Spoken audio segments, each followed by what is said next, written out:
Hello tout le monde, je vous souhaite une excellente année 2022. J'espère qu'elle va être pleine de belles et de bonnes choses pour vous. Et quoi de mieux pour commencer l'année que de s'acheter du beau matériel d'art, histoire de bien se motiver dès le début là. Du coup, vous l'aurez compris, cette vidéo, ça va être un haul de matériel d'art et plus précisément sur de l'acrylique. Et je me suis dit que j'allais faire un petit peu différemment d'habitude parce que je me rends compte que des fois les hauls c'est juste une démonstration de ce qu'on a acheté. Et moi j'aime beaucoup ça les hauls, donc j'espère que ça vous plaît également. Mais des fois je me rends compte que je ne sais pas forcément pourquoi la personne a acheté tel produit si j'en connais pas l'utilité, ou pourquoi est-ce qu'elle a pris tel produit plutôt qu'un autre, ou telle marque plutôt qu'une autre. Donc là l'idée c'est que je vais essayer de vous donner vraiment des explications, de vous dire pourquoi j'ai choisi tel produit, quelle sera son utilité, pourquoi cette marque et pas une autre, histoire que vous ayez réellement un guide et que le haul vous soit réellement utile, si toutefois vous-même vous décidez d'acheter du matériel. C'est parti. Je vous propose de commencer par l'étoile que j'ai mise ici parce que à côté de la fenêtre avec le contre-jour on ne voyait absolument rien. Donc là j'espère que vous pouvez à peu près bien voir. Et je vais tout de suite vous mettre ceci. C'est un cahier format A4 pour vous donner une idée de l'échelle, parce que je pense que si je vous donne juste les dimensions comme ça, sans quelque chose pour comparer, on a du mal à se rendre compte. Donc là, au moins, vous pouvez à peu près réaliser la taille. On est plutôt sur des formats assez grands. Ces deux toiles-là, elles viennent du Géant des Beaux-Arts. Le format ovale, que je trouve très sympa d'ailleurs, c'est un petit côté rétro assez fun. C'est la marque Oncel. Et ce petit format panoramique-là, c'est la marque Gerstecker, donc c'est la marque du Géant des Beaux-Arts. Et ils font des très bonnes toiles, donc je vous les conseille. Et là, on est sur Cultura. Et c'est à propos de Cultura que j'ai des choses à vous raconter. Dans mon souvenir, chez Cultura, il y avait énormément de choix au niveau des toiles. Et effectivement, j'ai trouvé que le rayon était assez fourni, il y avait plein de tailles différentes, donc c'était plutôt cool. Mais, déjà, ils ne font que leur propre marque, Monali. Et aussi, ils ne font que des toiles cloutées. Et ça, c'est un problème pour moi. Alors, je vous montre ce qu'est une toile cloutée. Une petite toile, hop, c'est ça. C'est quand, en fait, on a cloué la toile au châssis en bois. Normalement, c'est beaucoup mieux d'avoir ça, c'est-à-dire une toile où on a les bords qui sont bien nets et en fait c'est agrafé au dos. Pourquoi ça c'est moins bien? Parce qu'en fait c'est considéré comme une finition trop voyante. Vous voyez, on voit en quelque sorte le montage de la toile. Et normalement, si vous voulez exposer ou offrir ou vendre votre toile, vous êtes censé dissimuler ça. Donc vous êtes censé en fait mettre un cadre. Donc c'est du travail en plus, c'est un coût en plus, c'est des manipulations en plus. Bref, c'est pas super pratique. Parce que c'est mal considéré de laisser la bordure apparente. Surtout que quand vous allez peindre, il y a fort à parier que vous allez déborder un petit peu. C'est très difficile de peindre en suivant pile poil l'arête de la toile. Et du coup, ça fait un petit peu négligé. Donc normalement, quand on a une toile cloutée, on est censé rajouter un cadre. Dans mon cas, comme j'ai dans l'idée de peut-être aller en expo et de peut-être vendre mes toiles, c'est beaucoup plus simple de prendre des toiles comme ça avec la bordure qui est parfaitement nette. Et c'est très sympa en fait parce qu'en plus ça devient du coup le prolongement de votre toile. Donc ça va lui donner, comme vous allez peindre aussi la bordure, ça va lui donner un petit côté en relief. Et aussi vous pouvez complètement jouer là-dessus. Par exemple, vous pouvez peindre votre toile et décider de faire la bordure en doré. Vous voyez, pour aller en expo par exemple, ça fait une jolie finition. Donc c'est vraiment beaucoup plus sympa ça. Or, à Cultura, il n'avait que des toiles cloutées. Je ne sais pas pourquoi, c'est un petit peu étrange comme choix, mais bref, c'est celui qu'ils ont fait. Du coup, j'ai pris par défaut ce que j'ai trouvé là. À savoir là, c'est un châssis 3D. Donc c'est les châssis dont l'arête, la bordure est beaucoup plus épaisse. Vous voyez, si on compare avec une toile normale, c'est beaucoup plus épais. C'est censé jouer sur le côté relief, c'est pour ça que ça s'appelle 3D. Moi j'aime pas trop parce que c'est beaucoup plus lourd. Comme il y a beaucoup plus de bois, ça pèse beaucoup plus lourd, donc je trouve ça beaucoup plus chiant à manipuler, tout ça. Mais ma foi, j'ai pris ce qu'il y avait, puisque c'était les soldes de toile. C'était la seule gamme où il n'y avait pas les clous. Et sinon, il y avait ça. Alors je vous avoue que sur le coup, vu qu'il n'y a pas de marque ni rien, j'ai cru que c'était du premier prix. Et effectivement, le prix n'est pas très élevé puisqu'on est sur 21,79 € pour deux toiles. C'est pas très élevé, vu la taille.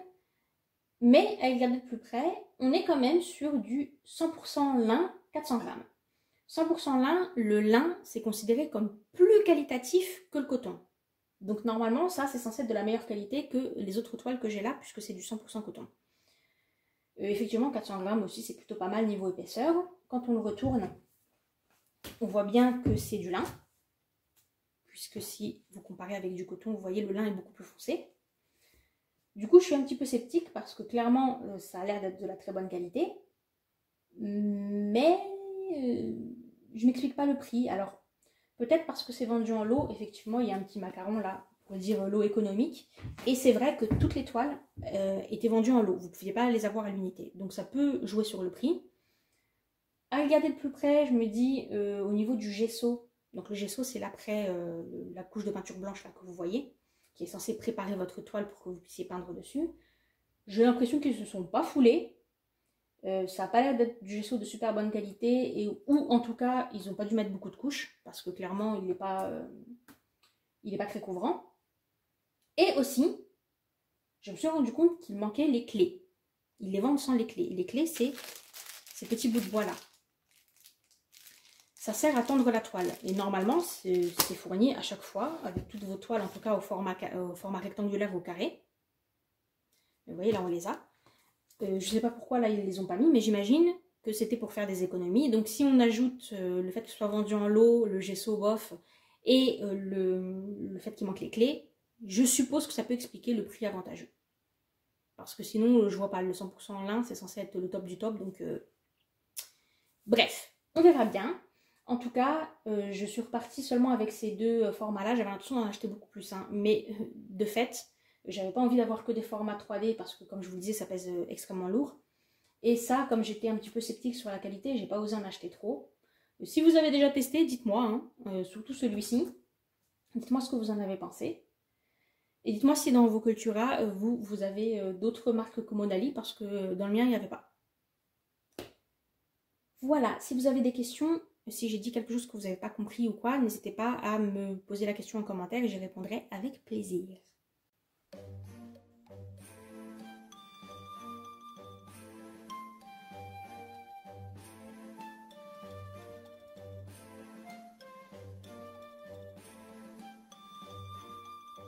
Et on enchaîne avec le méga giga produit. Oui, c'est un petit Posca. Bon, ok, ça c'était juste parce que comme c'était en promotion et que je m'en sers assez souvent, j'en ai profité pour en prendre un d'avance. Comme ça, quand j'aurai fini le mien, j'aurai celui-ci. Et pour ceux qui ne savent pas ce que c'est, ça m'étonnerait, mais au cas où, je précise quand même, c'est un marqueur avec de la peinture à l'intérieur. Donc là, en l'occurrence, c'est du blanc avec une pointe assez fine. Vous voyez, là, il y a la taille de la pointe. Ça existe en très fin et en très épais avec toutes les tailles intermédiaires. Et c'est Posca, c'est la marque de marqueur la plus reconnue, mais il y en a d'autres hein, qui sont plutôt pas mal, genre Moloto. Bon voilà, moi j'ai pris celle-ci parce que je suis habituée, mais vous pouvez tout à fait trouver d'autres marques. On enchaîne avec ceci. C'est un séchoir pour pinceau, donc typiquement, vous prenez votre pinceau, une fois que vous l'avez lavé, et hop, vous le mettez à sécher comme ça. L'idée, c'est de ne pas faire sécher vos pinceaux comme ça, en les rangeant comme ça, parce que l'eau va rentrer dans la partie métallique et ça va l'abîmer. Ça va abîmer la colle qui est à l'intérieur et le métal, et du coup, ça va faire que les poils vont commencer à se déformer ou à se décoller et à tomber. Donc, normalement, on fait sécher ses pinceaux dans ce sens-là, et c'est à ça que ce petit truc sert. Puisqu'on en est à parler de pinceaux, voici ceux que j'ai achetés à Cultura. J'ai profité d'être en magasin pour pouvoir réellement juger les pinceaux. C'est assez difficile de se rendre compte de la taille et de la largeur des pinceaux sur catalogue, et même sur grand ordinateur. Du coup, là, c'était plutôt cool pour moi de pouvoir juger réellement de visu. Pareil pour tout ce qui est de la tension du pinceau. La tension, c'est à quel point les poils ils vont être souples. Trop de tension, ça dépend de la technique que vous utilisez, mais pour moi, personnellement, c'est pas top. Mais le pire, c'est quand il n'y en a pas assez. C'est quand le pinceau, il est tout mou, en fait. Dès que vous allez toucher la toile, il va se plier dans tous les sens. Ça, je déteste. Je trouve ça affreux pour peindre. Du coup, là, le fait d'être en magasin, ça m'a permis de pouvoir juger et d'acheter sereinement. Là, c'est la gamme System 3 de Daler-Rowney et là, c'est la gamme Graduate de Daler-Rowney. Daler-Rowney, c'est une marque anglaise, mais on la trouve dans tous les magasins, tout comme d'ailleurs Raphaël, qui est une marque française. Je pense que c'est les deux marques qu'on trouve le plus facilement dans à peu près tous les rayons Beaux-Arts, y compris dans les magasins qui ne sont pas des magasins spécialisés, mais genre si vous allez à l'espace culturel Leclerc, etc., c'est ce genre de marque que vous avez. Celle-ci, clairement, on est sur une gamme qui est un petit peu plus qualitative que la Graduate, donc les pinceaux coûtent plus cher. D'où l'intérêt de les conserver le plus longtemps possible en les faisant sécher correctement, n'est-ce pas? Parce que bon, quand tu mets plusieurs dizaines d'euros dans ton pinceau, t'as pas très envie qu'il s'esquinte au bout de quelques semaines. Là, c'est déjà un petit peu moins cher au niveau de la gamme et ma foi, ils ont très bonne réputation, donc je pense que j'ai fait un bon achat. Celui-ci, ça sert normalement à faire, je pense, à faire des lavis ou à faire des dégradés. En tout cas, c'est dans cet esprit-là que je l'ai acheté. Du coup, je pense qu'il va m'être bien utile. En tout cas, je vais le tester et puis ma foi, je verrai bien. Achat qui n'était pas prévu, une palette en plastique. Alors, elle est assez grande, hein. On est sur un format plus grand que du A4. C'est une Lefranc-Bourgeois et ma foi, j'avoue qu'elle a l'air assez solide. Elle n'était pas très chère, elle était autour des 5,50 € ou 6 €, je ne sais plus. Pour le format, je suis assez étonnée. J'aurais cru que ce serait beaucoup plus cher que ça. En tout cas, j'ai vu très souvent des palettes en plastique beaucoup plus petites et qui étaient au même prix. Donc, je suis assez étonnée. Ma foi, je vais m'en servir assez rapidement parce que je voudrais essayer d'éliminer les palettes en papier. Pour l'instant, j'ai un bloc de palettes en papier. Vous savez, on enlève, on jette les feuilles au fur et à mesure. Mais c'est vrai que c'est quand même du gaspillage, c'est pas très écolo, tout ça, tout ça. Donc, une palette comme ça, vous l'achetez une fois et après vous en servez pendant des années, c'est pas mal. Cela étant dit, comme je vous disais que je voulais vous donner quelques informations, sachez que niveau palette, le top du top, dans l'idéal, si vraiment vous voulez vous acheter, vous faire plaisir en vous achetant de la très bonne qualité, c'est les palettes en céramique. Mais on va pas se mentir, non seulement c'est pas très facile à trouver, par exemple chez Cultura ils en avaient pas, mais en plus c'est évidemment beaucoup plus cher. L'équivalent de cette palette en céramique, je pense qu'on serait autour des 50 €. Alors encore une fois, hein, c'est un truc que vous gardez jusqu'à la fin de vos jours, à moins que vous la cassiez. Mais bon, il faut faire attention. Le plastique, ça finit par s'user et ça finit par se tacher, alors que la céramique, c'est comme de la vaisselle en fait. Hein. Vous pouvez la laver à l'infini et ça tient super bien. Mais clairement, ça a un coût. Après, la peinture, notamment l'aquarelle, s'étale beaucoup, beaucoup mieux sur de la céramique. Donc, si à un moment donné, vous avez envie de vous faire plaisir en achetant quelque chose d'un petit peu plus qualitatif, n'hésitez pas à investir dans une palette en céramique. C'est un coût, mais c'est un coût que vous faites une fois pour toute la vie. On a fini avec les outils. Il est temps de rentrer un petit peu plus dans le game avec un produit médium. C'est un produit qui sert d'additif, donc on va le rajouter à la peinture et ça va modifier les caractéristiques de la peinture. Par exemple, si vous êtes gêné par le fait que l'acrylique sèche trop vite, vous pouvez rajouter un médium qui va permettre à la peinture de sécher beaucoup plus lentement. Si vous voulez obtenir un effet irisé, vous pouvez rajouter un additif, un médium irisé, etc., etc. Celui-ci, c'est un Winsor & Newton, donc on est sur une très bonne marque, et il sert à faire les glacis. Les glacis, ce sont des couches de peinture transparentes que vous allez superposer. J'ai choisi de prendre un médium plutôt que de simplement diluer ma peinture, parce que vous pouvez aussi faire des glacis simplement en diluant votre peinture. Mais de fait, plus vous la diluez avec de l'eau, et plus elle va avoir un aspect liquide. Et ça, j'aime pas beaucoup. Ce que j'espère, c'est qu'avec un médium plutôt qu'en utilisant de l'eau, je vais pouvoir garder une certaine consistance. Je m'en suis jamais servi, donc c'est assez nouveau. On va voir ensemble ce que ça donne. Il est temps de passer à la meilleure partie, j'ai nommé la peinture. Mais avant de vous faire un défilé d'explosions de couleurs, je vais quand même vous expliquer certaines choses. Pour commencer, là, les tubes que je vous montre, ce sont les tubes que j'ai achetés en qualité étude. J'avais prévu d'acheter que de la qualité professionnelle, mais t'as vu, je me suis un petit peu emballée, j'ai repéré certaines couleurs qui m'ont bien plu et du coup, j'ai quand même acheté quelques tubes en qualité étude et je vais vous expliquer la différence. La qualité étude, c'est ce qu'on appelle la peinture fine. Donc par exemple, si vous achetez de l'aquarelle fine, vous êtes sur de l'aquarelle de qualité étude. La qualité professionnelle, c'est ce qu'on appelle la qualité extra fine. Donc si par exemple vous achetez de l'huile extra fine, vous êtes sur de l'huile de qualité professionnelle. La qualité étude, c'est la qualité en dessous de la qualité professionnelle. Comme son nom l'indique, elle est plutôt destinée soit aux personnes qui font des études, donc ils vont utiliser beaucoup de peinture, mais pas forcément pour faire des œuvres abouties, c'est juste du travail, etc. Mais aussi pour toute personne, professionnelle ou pas, qui va faire des études, donc par exemple des études de paysage ou des études de portrait, c'est-à-dire ce qui vient avant l'œuvre finale.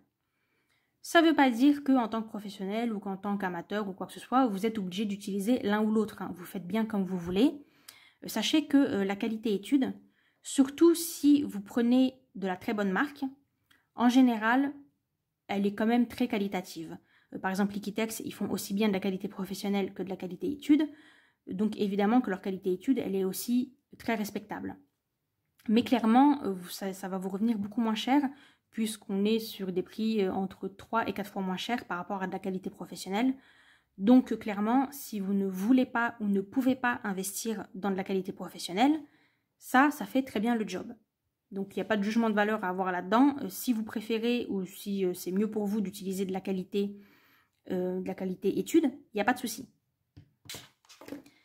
Normalement, si vous prenez une marque respectable, vous allez avoir certaines informations qui vous sont données et qui sont très importantes. Les pigments. Le petit carré là, ça représente l'opacité. Donc, est-ce que votre peinture est transparente ou opaque? Ça dépend des pigments et ça peut dépendre aussi de la qualité. On ne va pas se mentir, la qualité étude, en général, elle n'est pas aussi couvrante que la peinture professionnelle. Et cette dernière info, qui peut se présenter soit comme ça, soit avec des petites étoiles comme ça, c'est la résistance à la lumière, le light fast. La résistance à la lumière, c'est très important parce que ça vous dit combien de temps votre pigment va garder toute sa vivacité, toute sa beauté, avant que les UV de la lumière naturelle commencent à les détruire. Évidemment, si la toile elle est enfermée dans un placard ou si c'est dans un endroit où il n'y a pas la lumière naturelle, ça ne va pas entrer en jeu puisque les pigments vont se conserver. Par contre, à partir du moment où c'est par exemple dans une habitation, où c'est exposé en extérieur ou quoi que ce soit, les UV vont progressivement détruire les pigments et donc ça vous aide à savoir combien de temps vous pouvez espérer garder une qualité optimale de vos pigments. Je vais commencer par parler de sennelier. Donc là, on est sur la sennelier abstract. C'est la gamme étude de sennelier, sachant que toutes ces gammes-là, je les connais déjà. Donc là, il n'y a pas de découverte pour moi. J'ai plusieurs pochons déjà de abstract. Donc vous voyez, ça a cette forme un petit peu étrange. L'idée de cette gamme-là, c'est que vous pouvez changer le bouchon. En fait, il y a toute une gamme de bouchons qui vous permettent de faire différents effets. Bon, moi, j'en ai pas l'utilité, mais si ça vous amuse, sachez que ça existe. Et donc, sennelier, pourquoi est-ce que je voudrais vous parler d'eux? Parce que, à l'instar de nos fabricants de papier français, à savoir Canson, Clairefontaine et Arches, Sennelier domine complètement le milieu, puisque c'est un petit peu les boss du pigment. Typiquement, si là, vous allez en magasin pour essayer de fabriquer votre propre peinture et que vous cherchez des pigments, c'est du Sennelier que vous allez trouver. Donc là-dessus, ils sont extrêmement réputés et ils ont clairement la main mise.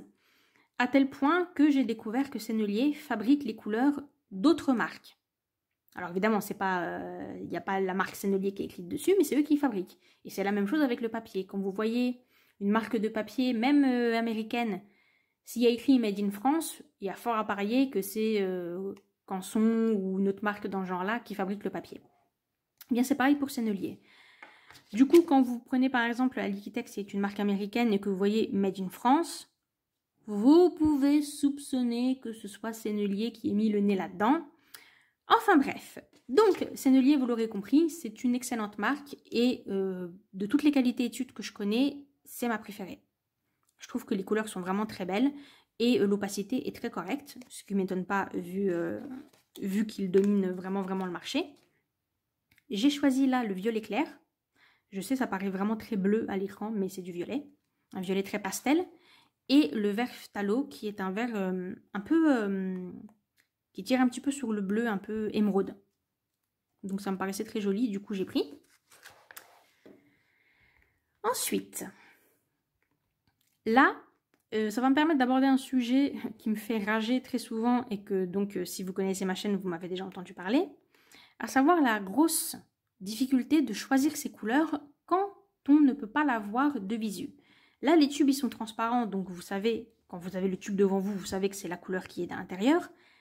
Mais encore faut-il pouvoir avoir un magasin qui vend du matériel d'art, ce qui n'est pas mon cas. Chez moi, il n'y a pas de magasin spécialisé en beaux-arts, il n'y a que des magasins qui ont un rayon, genre Cultura. Et du coup, la plupart des choses que je vais acheter, je suis obligée de les acheter par Internet. Et ça fait que souvent, je me fais carotte sur les couleurs. Là, typiquement, on en a un bel exemple, puisque aucune de ces deux couleurs ne ressemble à ce qui était ni dans le catalogue, ni sur Internet. Donc, c'est pas très grave parce que j'aime toutes les couleurs et qu'elles restent jolies. J'aime bien, par exemple, là, c'était censé être du bleu pastel, et finalement, c'est une couleur beaucoup plus grise, mais c'est pas grave, j'aime bien. Là, pareil, c'était censé être un violet beaucoup plus éteint, beaucoup plus dans ce genre-là, alors qu'on est sur quasiment du rose. Bon, bref. Wedgwood et pourpre. Ce sont deux couleurs assez récentes, il me semble, de Système 3. Donc là, on est chez Daler Rowney.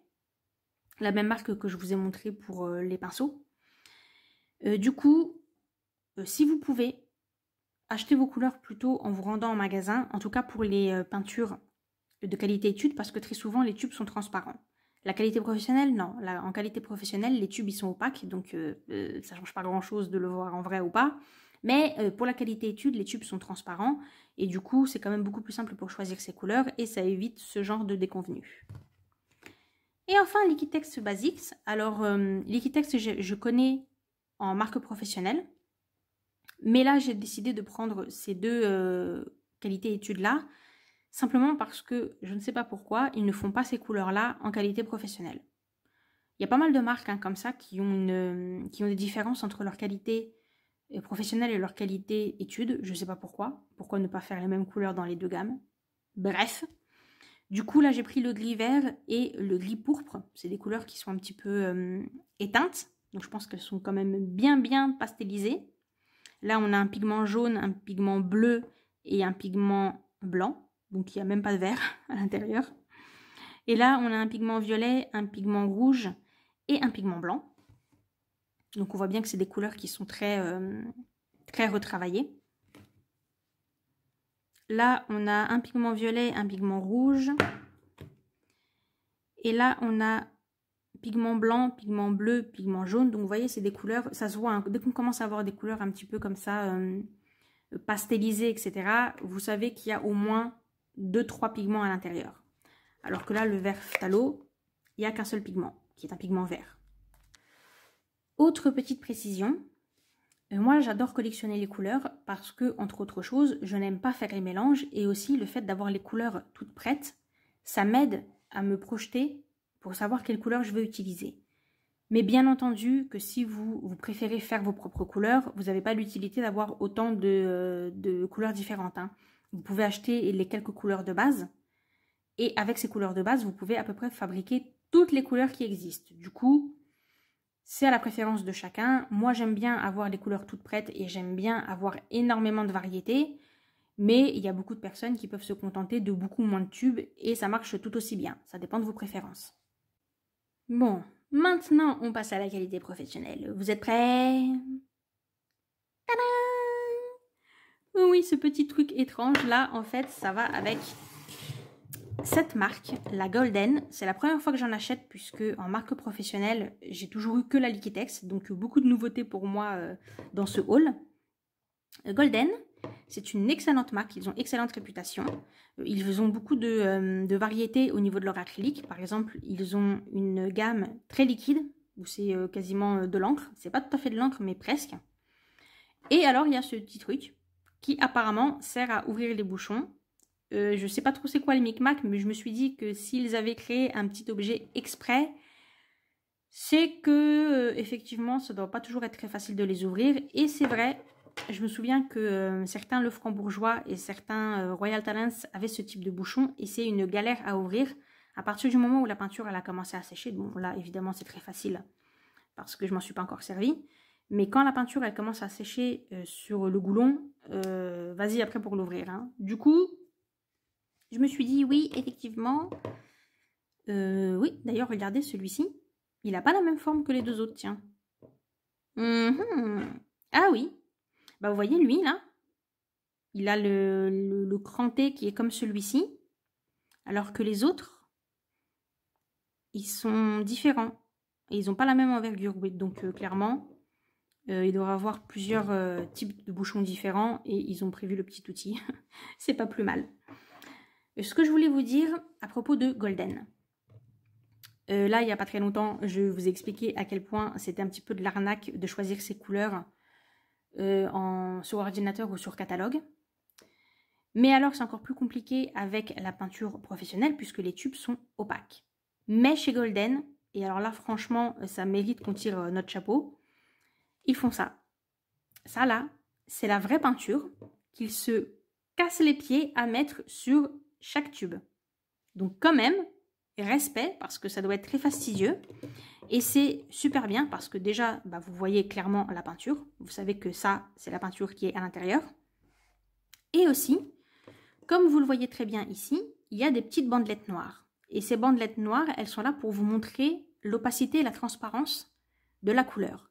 Donc typiquement, là, vous voyez très bien que ces deux couleurs-là sont très opaques puisqu'on voit quasiment plus les petites bandes noires. Alors que là, le terre verte, il est transparent. Vraiment, je trouve ça vachement bien parce que la peinture, ça peut être transparent, semi-transparent, semi-opaque et opaque. Et c'est pas toujours évident, surtout quand on est débutant, de faire la distinction. Donc de pouvoir voir réellement comment se comporte la peinture directement sur le tube, je trouve que c'est vraiment excellent. Au niveau des couleurs, donc là on a le terre verte, le magenta clair, c'est du rose en fait, et le violet titane clair. Alors j'avoue cette couleur c'est un petit peu la curiosité, je sais qu'ils l'ont aussi en version vert, bleu, etc. C'est du blanc légèrement teinté, donc là on est sur du violet très pastel, c'est très joli, mais alors jusqu'à quel point c'est utile, je ne sais pas. Mais j'avoue que ça me plaît bien. Au niveau des séries, alors là et là, on est sur les séries 1 et là, on est sur les séries 2. Ça aussi, c'est quelque chose qu'on va trouver en qualité professionnelle. Selon la rareté du pigment, le tube va être plus ou moins cher. Là, on était sur des couleurs pas très chères. On est autour des 10-12 €. Donc quand je dis pas cher, entre guillemets, hein, à titre de comparaison. Celui-ci, qui comme vous le voyez est beaucoup plus grand, il coûte moitié moins cher. Je crois qu'il était autour des 5,50 €, quelque chose comme ça. Donc vous la sentez quand même la différence au niveau du prix. Ensuite, pour le plaisir, j'ai pris un petit sennelier. Je cherchais un orange un peu éteint. Un orange qui soit pas trop pétant mais qui soit pas trop rouge non plus. Donc l'étiquette, alors là pour le coup l'étiquette correspond pas vraiment à la peinture qui est à l'intérieur. C'est pour ça que... Parfois, c'est vraiment... Vous voyez, là, on est sur une couleur qui est presque marron. Je ne sais pas si vous pouvez bien vous rendre compte. Alors que l'étiquette, elle est quasiment rouge. Donc, bref. Heureusement, je connais la couleur en elle-même, le orange de Chine. Et du coup, je savais qu'il ne fallait pas que je me fie à ça. Sennelier a une très grande gamme de couleurs. Bon, je ne reviens pas sur la qualité, aucun souci. En plus, les prix, franchement, ils sont raisonnables. Donc, je vous la conseille. Le orange de Chine, c'est une série 3. Et franchement, je pense que même une série 3, c'est moins cher que l'équivalent de série 2 dans d'autres marques. Donc vraiment, niveau rapport qualité-prix, on est pas mal du tout. Liquitex maintenant. Liquitex, c'était jusqu'ici la seule marque professionnelle que j'utilisais, donc c'est pas une découverte pour moi. Je sais pas pourquoi ces deux couleurs-là, elles ont leur propre boîte. C'est un petit peu bizarre, mais ok. Ça fait partie... Ces couleurs-là, qui sont les couleurs feutrées, ça fait partie des nouvelles couleurs qu'ils ont rajoutées à leur gamme récemment. Donc on a green gold, vert feutré et violet feutré. Les couleurs feutrées, donc vous le voyez, je pense, c'est des couleurs qui sont un petit peu noires, un petit peu comme si on les avait éteintes. Donc je pense que ça va être pas mal pour faire des fonds. Mais celle dont je voulais vous parler, c'est celle-ci. Parce qu'alors là, il s'est passé quelque chose de très bizarre. Quand je l'ai acheté sur le site du Géant des Beaux-Arts, cette couleur, qui est quand même une série 4, donc une des séries les plus chères, elle était notée comme ultra résistante à la lumière. Elle avait la meilleure note pour la résistance à la lumière. Et je l'ai prise chez Liquitex, parce qu'en fait, dans les deux autres marques que j'avais repérées, elle était en rupture de stock. Et à ma grande surprise, je l'ai trouvée chez Liquitex, alors que dans le catalogue du Géant des Beaux-Arts, je ne l'ai pas trouvée. Donc j'étais assez étonnée, mais je me suis dit, ok, super. Ça tombe bien puisqu'elle est en rupture de stock dans les autres marques. Hop, je prends Liquitex. Sauf que du coup, je reçois là le tube et je vois qu'en fait, il n'est pas répertorié. Là, vous voyez, il n'y a pas de notes. Donc, je ne comprends pas. Je ne comprends pas pourquoi sur le site du Géant des Beaux-Arts, c'était noté avec la note maximale, alors que clairement, non. Et je ne comprends pas pourquoi dans les autres marques, le Green Gold a une bonne résistance. Et là, apparemment, c'est pas le cas. Donc, c'est très bizarre. Je suis allée sur le site de Liquitex. Et là, c'est pareil, il y a un souci dans leur cohérence parce qu'ils disent que toutes leurs couleurs, à l'exception des couleurs fluo, ont une excellente résistance à la lumière. Mais quand on va regarder dans leur gamme précisément, effectivement, le Green Gold, il y a écrit qu'il n'est pas répertorié. Alors, je ne sais pas ce que ça veut dire. Franchement, là, je suis un petit peu dubitative. Je ne vois pas pourquoi chez Liquitex, la couleur ne serait pas résistante alors qu'elle l'est dans d'autres marques. Mais en même temps, la preuve en est qu'il n'y a pas la note. Donc, c'est bizarre, mais voilà, je vous donne cette info. Méfiez-vous des informations qui sont sur Internet, puisque clairement, pour l'instant, ils n'ont pas noté la résistance à la lumière de cette couleur. Et alors là, on finit sur le tube ultime. Nous sommes sur le Sap Green, le vert de vessie, de Winsor & Newton. Alors déjà, Winsor & Newton, ils se lâchent complètement sur les prix. Hein. C'est clairement, je pense que c'est la marque la plus chère que j'ai vue en vente en France en tout cas, parce que j'ai vu des marques plus chères que ça, mais à l'étranger. Là, on est sur un série 3, et le tube, il me semble, à 23 €. Le tube. D'accord? Je rappelle la taille. C'est quand même pas du super gros tube, hein, donc ça pique un petit peu au niveau du porte-monnaie. Je dois bien admettre qu'ils ont une gamme de couleurs qui est vraiment à l'air très belle. Autre chose étrange, je n'ai pas trouvé les Winsor & Newton acryliques professionnels dans le catalogue du Géant des Beaux-Arts. Alors peut-être que je suis bigleuse, si vous avez le catalogue, jetez un petit coup d'œil, parce qu'ils sont sur internet mais pas dans le catalogue papier. Je m'explique pas pourquoi. Et alors, pour quelle raison j'ai acheté ce tube? Je me suis un petit peu trop habituée à la magnificence des couleurs de l'aquarelle. L'aquarelle, notamment l'aquarelle professionnelle, si vous regardez les couleurs, c'est sublimissime. Entre autres parce que le liant qui est utilisé pour l'aquarelle et le fait que ce soit une technique qu'on utilise avec de l'eau, donc en fait c'est juste les pigments et de la flotte, ça fait que les pigments et la beauté des pigments ressort d'autant plus et d'autant mieux.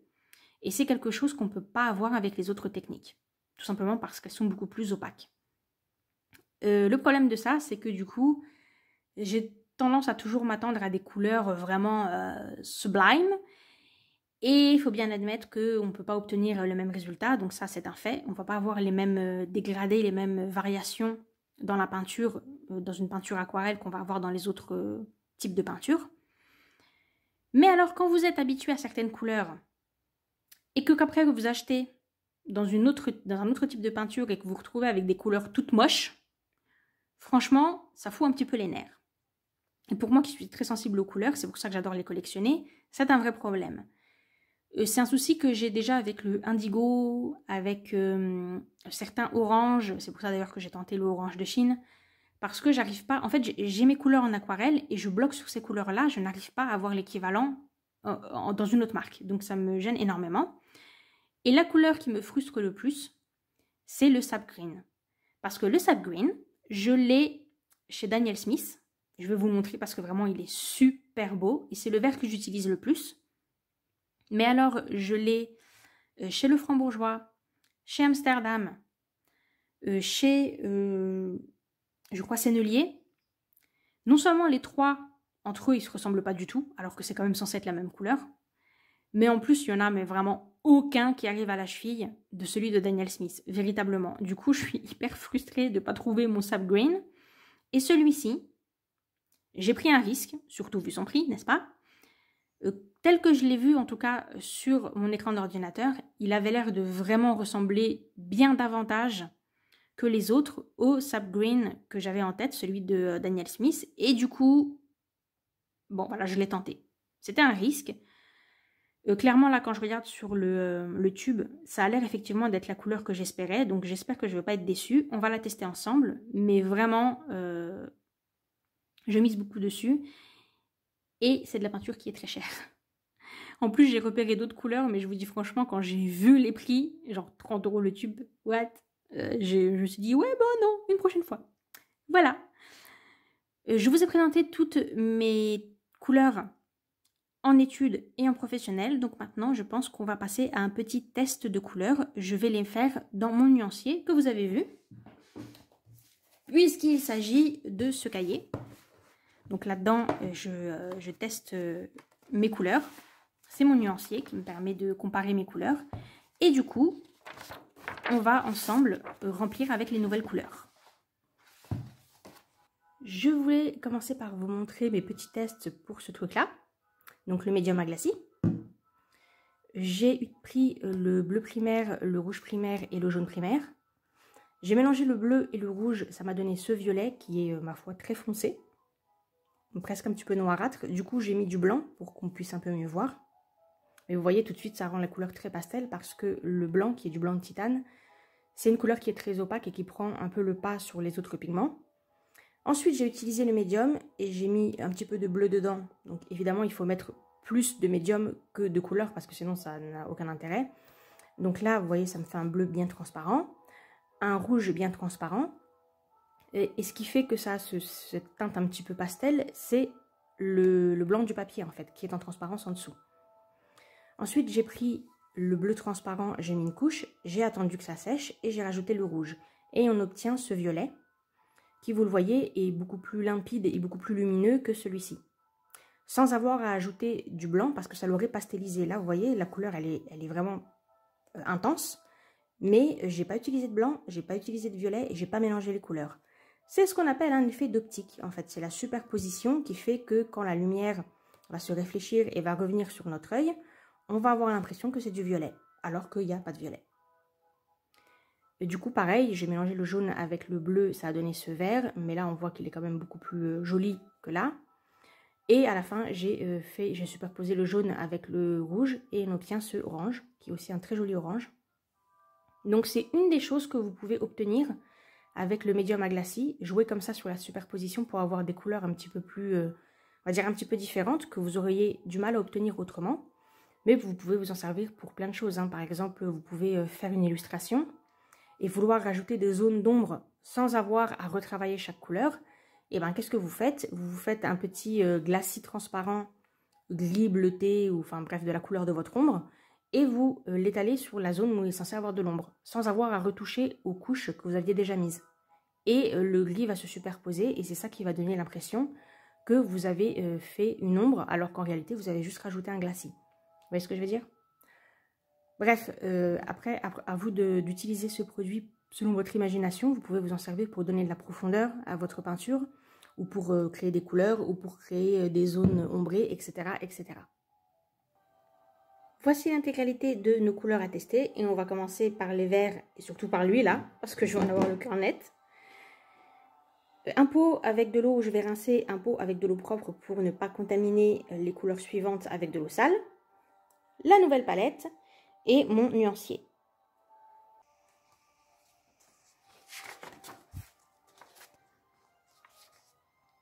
Donc je vous montre là déjà, j'ai 3 sap green. Celui qui correspond le mieux à la couleur que j'imaginais, c'est celui-ci, le sennelier. Mais vous voyez déjà les 3 là ne se ressemblent absolument pas, alors que c'est censé être la même couleur. Et là on a les verts de Hooker, j'ai le même souci, mais j'utilise un petit peu moins le vert de Hooker que les autres, donc ça passe. Et celui-ci plutôt pas mal, celui de Liquitex. Mais pareil, hein, vous voyez, entre celui de sennelier et celui de Liquitex, c'est pas du tout la même couleur. Bref.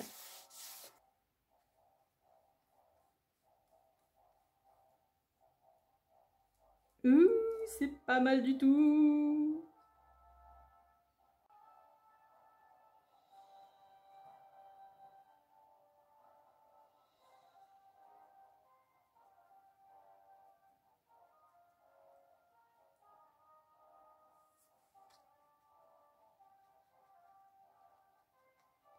Il est super beau.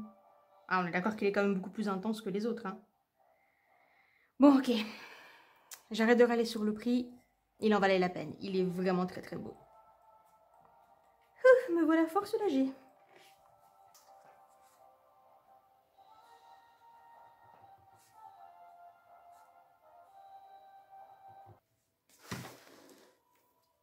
je pense que je vais tester le Gleam Gold ici.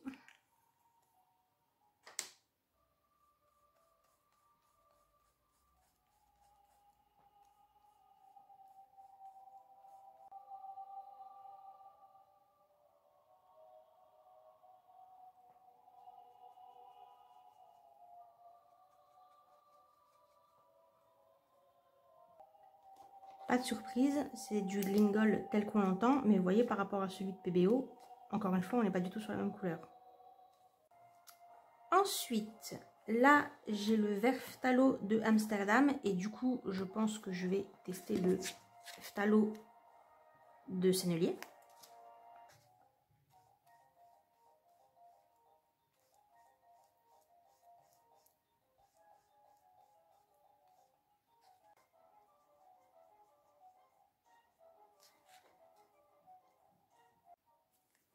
Ensuite, on va tester notre première golden avec le terre verte. Là, c'est le terre verte brûlé de Sennelier et je pense qu'en face, je vais mettre le terre verte classique.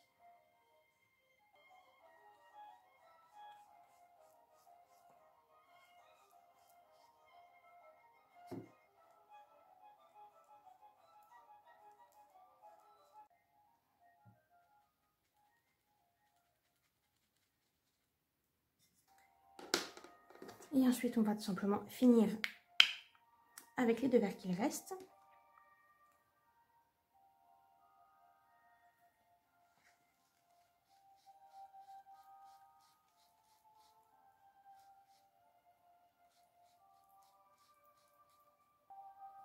Très intéressante cette couleur, hein. Les deux là, ça fait très... soit pour faire un fond, soit pour faire un petit peu décor d'hiver. Vous voyez, vous avez besoin d'un vert, mais d'un vert qui n'est pas trop voyant, qui n'est pas trop lumineux, parce que sinon ça rappelle trop le printemps. Voilà, c'est nickel. Et le dernier vert, on va tester ces fameuses couleurs feutrées.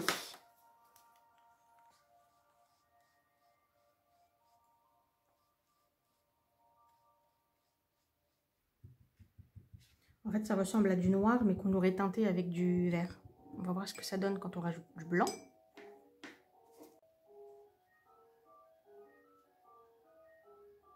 C'est pas mal. On dirait un émeraude, mais un petit peu plus terne.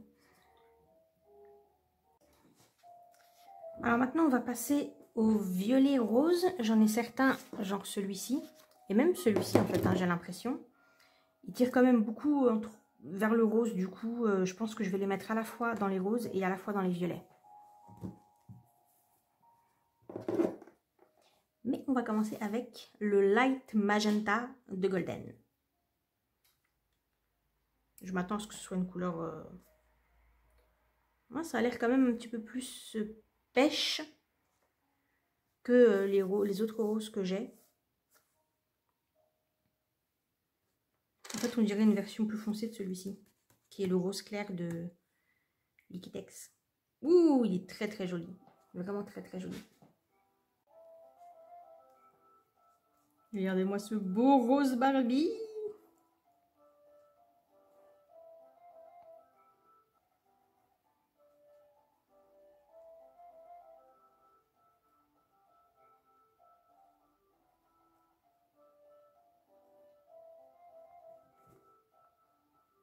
Ben, il est vraiment très joli. Et il me fait vraiment penser à Barbie, hein.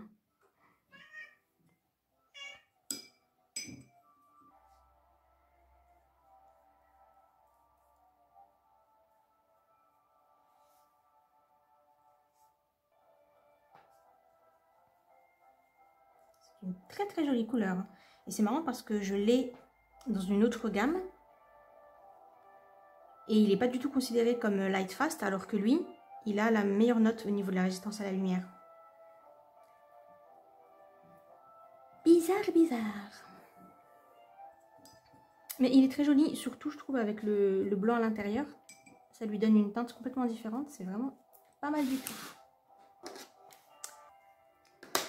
Et on attaque avec le Liquitex violet feutré.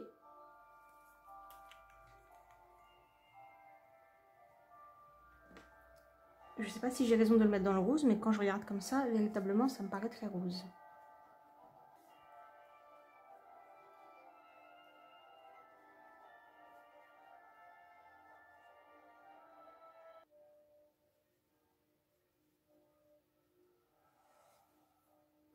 Pas mal. Mais du coup, on est vraiment à la frontière entre le rose et le violet quand même. On est beaucoup plus sur un violet rouge que sur un violet bleu. Contrairement à celui-ci par exemple, qui pour le coup ressemble vraiment beaucoup plus à du bleu qu'à du rose. Alors je pense que je vais plutôt continuer ici. Et on va commencer avec le plus clair, le titane violet. Bon, celui-ci, je ne vais pas remettre du blanc parce qu'il est déjà tellement blanc que ça n'aurait aucun intérêt. Je vais juste l'étaler comme ça. On ne voit presque pas. Ok, hop, sennelier. Alors, je sais pas comment ça se fait, mais la peinture, elle est ultra épaisse. Peut-être parce qu'il y a beaucoup de blanc, je sais pas.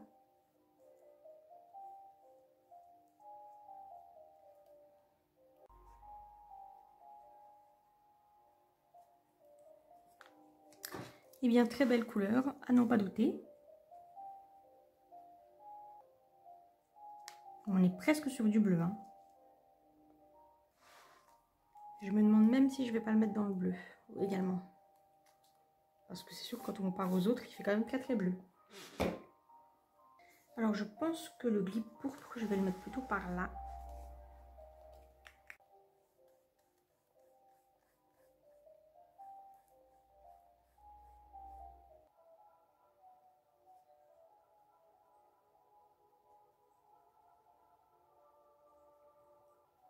Très joli également. C'est dommage qu'il ne fasse pas en professionnel, c'est un petit peu curieux comme choix, mais bon. Donc il nous reste le bleu et le orange. Je vais commencer par le bleu, parce que je pense que je vais rajouter celui-ci.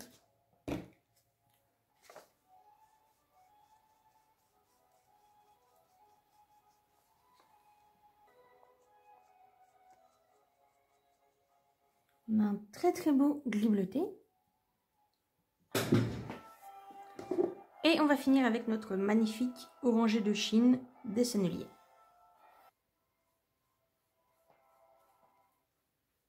Et il est trop beau. C'est la couleur parfaite pour faire la fourrure de certains animaux qui sont roux. Ou même le cheveu roux d'ailleurs. Parce que c'est orange, mais c'est pas orange trop pétant, trop artificiel.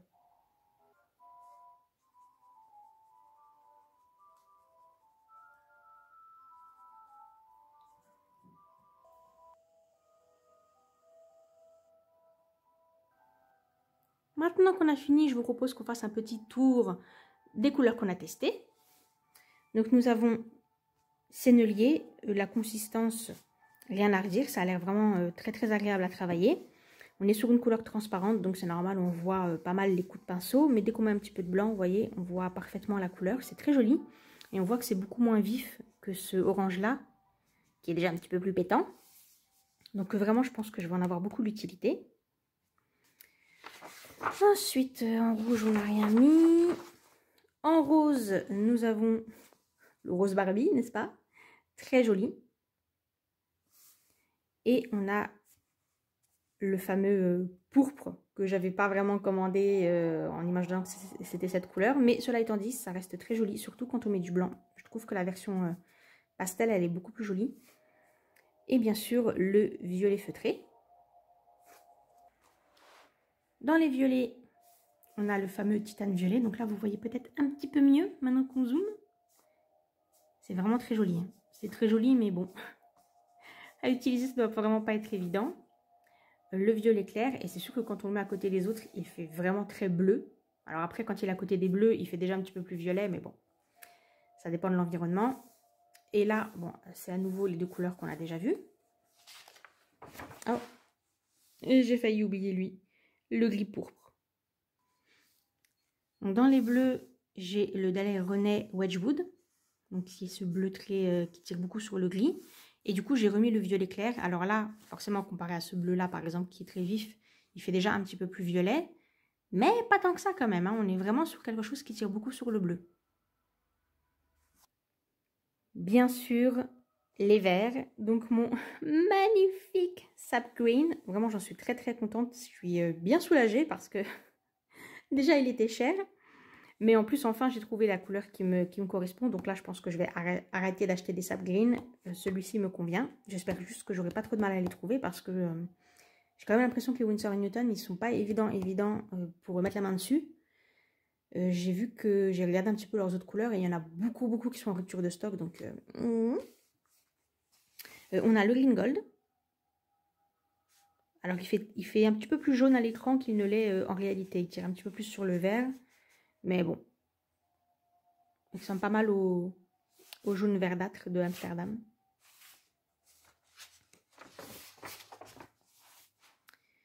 Et là, on a le vert phthalo de Sennelier, le terre verte, le gris vert, que j'aime beaucoup, et le vert feutré.